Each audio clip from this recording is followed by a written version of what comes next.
Fromville doesn't track people, it tracks emotional frequencies. Have you noticed the pearls?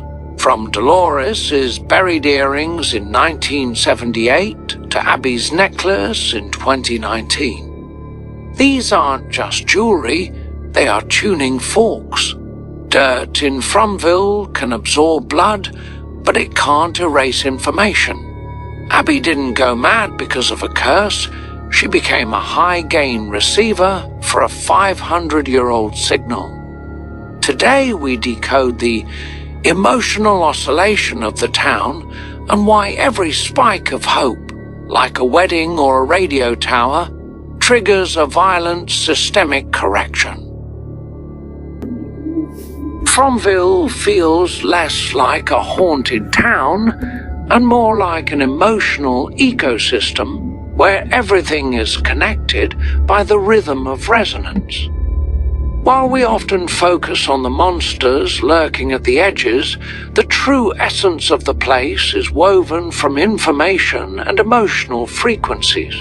By 1978, someone had already resorted to the age-old method by bury it and hope the earth forgets.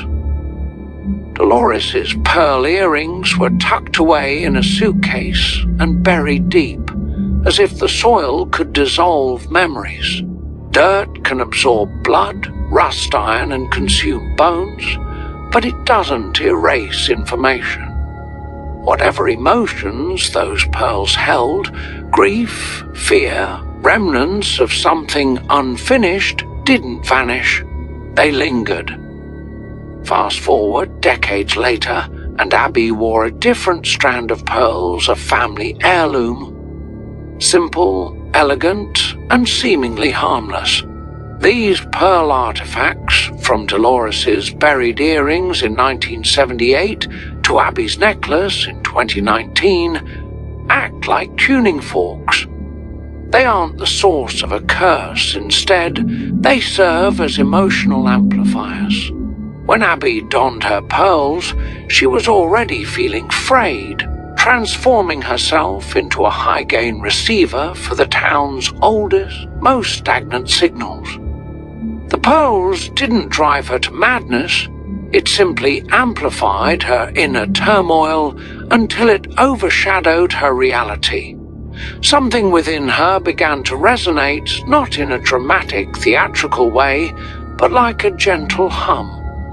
In physics, when two objects share a natural frequency, one can start to vibrate simply because the other is already singing.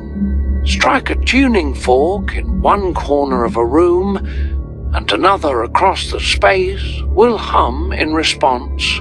No physical contact needed. The pearls weren't cursed, they were receivers. If Dolores' earrings were fork A and Abby's necklace was fork B, then there was an earlier fork Z, an original frequency, the source of the broadcast. Abby tuned in. She began to unravel, not because the necklace injected something new into her, but because it amplified what was already inside her, such a fear, isolation, the unsettling feeling that Fromville wasn't just a place, but a layer, a threshold, a dream that had lost its awareness. "This is all a dream," she said before her life came to an end. People often interpret that as a sign of collapse or delusion, but in Fromville, dreams aren't an escape, they transmit energy, leaving marks on the body and carrying voices across time. A person can drown in a dream and wake up gasping for real air. A melody heard in sleep can haunt someone miles away. Here, dreams are a connection point. Abby may not have been rejecting reality, she might have been diagnosing it. If Fromville is a liminal machine, a virtual layer over something deeper, then Abby caught a glimpse of it. Her tragedy wasn't ignorance, it was method. She sought to awaken others in the only way she could envision, by forcing an exit. After she was gone, the necklace remained. Ellis wore it years later at Colony House during Fatima's celebration. Drunk, Sad tried to provoke innocent Dale, while Dale told the tale about Pocket Universe and the warmth of music and community pushed the darkness away. Since his internal frequency was numb, the tuning fork had nothing to resonate with, allowing him to remain untouched. The fact that Dolores's pearls stayed active, despite being buried since 1978, shows that the soil of Fromville doesn't neutralize these artifacts.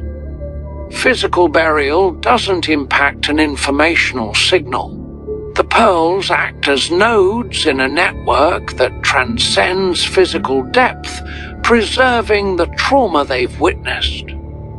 Ellis didn't unravel the difference wasn't in the object, but in the amplitude. Pearls are formed from irritation, a wound that's coated repeatedly until it becomes beautiful. In that way, they are perfect vessels for Fromville compressed grief transformed into something radiant. They don't create emotions, they amplify them. Abby wore them while feeling isolated, and the signal surged through her fragile structure, shattering it. Ellis wore them in the heart of connection. Love tempered the intensity, allowing the same frequency to pass through him without finding any open fractures. Fromville doesn't balance bodies, it balances emotional intensity. Every spike of hope through radio towers, weddings, anniversaries triggers a correction, storm, attack, massacre. It's not arithmetic, it's oscillation. Colony House radiated joy that night, swelling beyond the baseline. The aftermath wasn't mere coincidence, it was a return to equilibrium.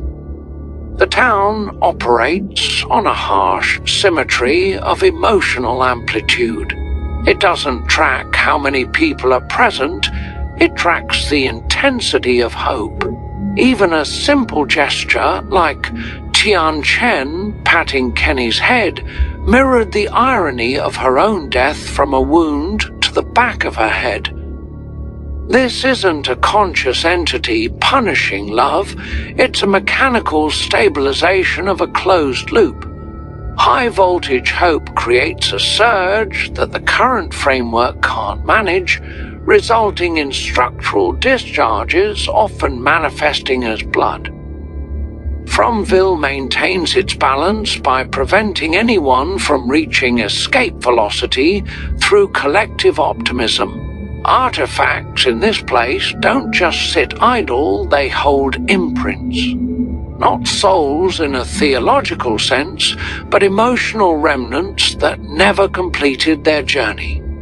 In older traditions, the human spirit divides, one part ascends, while another returns to the earth. In Fromville, neither seems to finish the journey.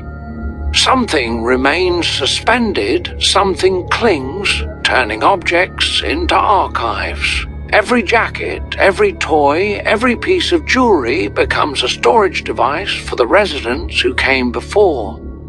These artifacts hold the earthly soul fragments of the dead, which is why they trigger flashbacks and resonance in the living. Fromville is a system that has lost the ability to purge its cache, forcing the current residents to wear the past's trauma literally on their sleeves. The horror lies not just in being trapped, but in the realization that the very objects anchoring their identities are the same tools the system uses to keep their frequencies locked in a loop. Abby was the first to hear the signal, or perhaps she heard it the loudest. Martin, trapped in a deeper layer, wondered if she had been right. Others catch fragments through dreams, music boxes, drowned lungs, and cicada burns. Data seeps between levels.